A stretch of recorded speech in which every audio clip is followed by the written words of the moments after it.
এদেশের মানুষের রক্ত দিয়ে রাজপথ অঙ্কিত করার ইতিহাস। কোন বাংলার ঘর নাই যে ঘরে মুজিবুর রহমানকে ভালোবাসে না। আমি প্রধানমন্ত্রিত্ব চাই না, এই সমাজকে আমি চরম আঘাত করতে চাই। নতুন সিস্টেমে যাচ্ছি, পাকিস্তানের সব নিয়ে গেছে, কিন্তু একটু শুকিয়ে গেছে আমার। শেখ মুজিব একজন ক্ষমতালোভী, দুর্নীতিবাজ, মিথ্যাবাদী, চাপাবাজ, নারী পিপাসু মহাপ্রতারকের নাম। আমি প্রধানমন্ত্রিত্ব চাই না। আত্মপ্রচারমুখী মুজিবের জীবনের শুরু থেকে শেষ পর্যন্ত প্রতারণায় নিজেই বারবার নিজেকে ছাড়িয়ে গেছেন। সারা জীবন ক্ষমতায় থাকবার জন্য মুজিব মন ভোলানো বক্তব্য রেখে মানুষকে ধোঁকা দিয়ে ক্ষমতা লাভের পর 180 ডিগ্রি ঘুরে দাঁড়িয়েছিলেন। এই সমাজকে আমি চরম আঘাত করতে চাই, নতুন সিস্টেমে যাচ্ছি আমি। আওয়ামী লীগের রাজনীতি নামক লাভজনক ব্যবসায় এখন প্রধান মূলধন শেখ মুজিব, যে কারণে মুজিব সম্পর্কে আমাদেরকে ভুলভাল গল্প শুনিয়ে মহামানবের কাল্পনিক রূপ দেওয়ার চেষ্টা চলছে। বঙ্গবন্ধুকে জানা কিন্তু একটা সোয়াবের বিষয় হবে। বাস্তবতা ছিল সম্পূর্ণ ভিন্ন। শেখ মুজিবকে নিয়ে করা আমার চ্যানেলের প্রথম ভলিউমে দেখানো হয়েছিল মুজিব ক্ষমতার জন্য কিভাবে পাকিস্তানি শাসক শ্রেণীর সাথে বারবার আঘাত করেছিলেন। আজকের অনুষ্ঠানে দেখবেন ক্ষমতার আসনে বসতে শেখ মুজিব কিভাবে ভারতীয় দালালে পরিণত হয়েছিল। আমার জনসাধারণ ভারতবর্ষের জনসাধারণের কাছে কৃতজ্ঞ।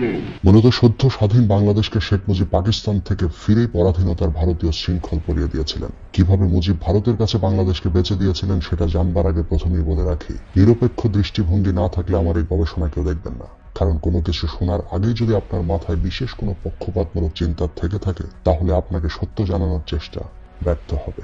এই ভিডিও দেখার পর অনেকে আমাকে গালি দিবেন, সামনে পেলে খুন করতে চাইবেন, কিন্তু তাকে যদি জিজ্ঞেস করা হয় আপনি শেখ মুজিব সম্পর্কে কি জানেন, উত্তরে হয়তো বলবে সব জানি। আবার যদি প্রশ্ন করা হয় কিভাবে জানেন, নিশ্চয়ই তার কোনো জবাব থাকবে না, হয়তো বলবেন আওয়ামী লীগের নেতাদের মুখে শুনেছেন। আসলে আওয়ামী লীগ নেতাদের কাছে শেখ মুজিব, বিএনপির কাছে জিয়াউর রহমান কিংবা জামায়াতের লোকজনের কাছে গোলাম আজমের কথা শুনলে আপনি ভুল করবেন। আপনাকে শুনতে হবে নিরপেক্ষ মানুষের কথা কিংবা ওই সময় রাজনৈতিক নেতাদের লেখা ইতিহাস পড়তে হবে। কিন্তু সমস্যা হলো এদেশের মানুষ নিজে পড়ার চেয়ে অন্যের মুখে শুনতে বেশি পছন্দ করেন। ক্ষণজন্মা এই মহাপুরুষ শৈশব থেকেই ছিলেন অত্যন্ত মানবদরদী, কিন্তু অধিকার আদায়ে ছিলেন আপোষহীন। আল্লাহর দেওয়া জীবন বিধানও আমরা লোক ভাড়া করে শুনি, অথচ ঘরের কোণে পড়ে থাকা অর্থ সহ 30 পারা কোরআন আমাদের বেশিরভাগ মানুষেরই পড়ার সুযোগ হয়নি, যে কারণে কপ্টারে চড়ে হেলিকপ্টার হুজুরেরা আমাদেরকে ভুল ভাল বোঝানোর সুযোগ পায়। ইয়া আইয়ুহাল্লাযীনা আমানু তুবু ইলাল্লাহি তাওবাতান নাসুহা। এই আয়াতে ইশারা দিলেন যে নসুহার মতো তওবা করো। ওরা বানিয়েছে নসুহা নামে একটা লোক ছিল, অথচ এটা পুরাটা অপব্যাখ্যা বানানো। ঠিক একইভাবে রাজনীতিবিদেরা অন্যদেরকে ভুল বুঝিয়ে যুগের পর যুগ সুবিধা নিচ্ছে। এই যেমন শেখ মুজিব সম্পর্কে এখন আমরা যেসব শুনি, আসলেই কি তিনি এরকম মহামানব ছিলেন? একদমই না। Mujib Saab went for Bakshal, which means one leader, one party, one country. Sheikh Mujib এদেশের রাজনীতিতে সামনে থেকে নেতৃত্বে আসে মুক্তিযুদ্ধ শুরুর ঠিক আগ মুহূর্তে, আরো সুনির্দিষ্ট করে বললে 7ই মার্চ থেকে। যখন এদেশের মালিক হবার চেষ্টা করেছি, তখনই তারা আমাদের উপর ঝাঁপিয়ে পড়েছেন। আবেগী বাঙালি 7ই মার্চের ভাষণের উত্তেজনায় ভরপুর দু একটি লাইন শুনে মনোমুগ্ধ হয়ে যান, কিন্তু এটা ছিল মুজিবের মহা প্রতারণা।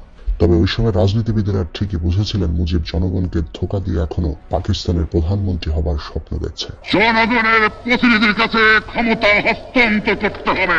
আমরা শেখ মুজিবের সাথে রাত 1টায় দেখা করি তার বাসায়, এবং তাকে পরিষ্কার বলে আসি যে আপনি পাকিস্তানের রাষ্ট্রপ্রধান বা প্রধানমন্ত্রী হন, এটা আমরা চাই না। 7ই মার্চের পর থেকে বাঙালি সেনাবাহিনী, পুলিশ সকলেই বিদ্রোহের জন্য প্রস্তুত ছিল, কিন্তু মুজিব কালক্ষেপণের মাধ্যমে পশ্চিম পাকিস্তান থেকে সৈন্য মজুদের সুযোগ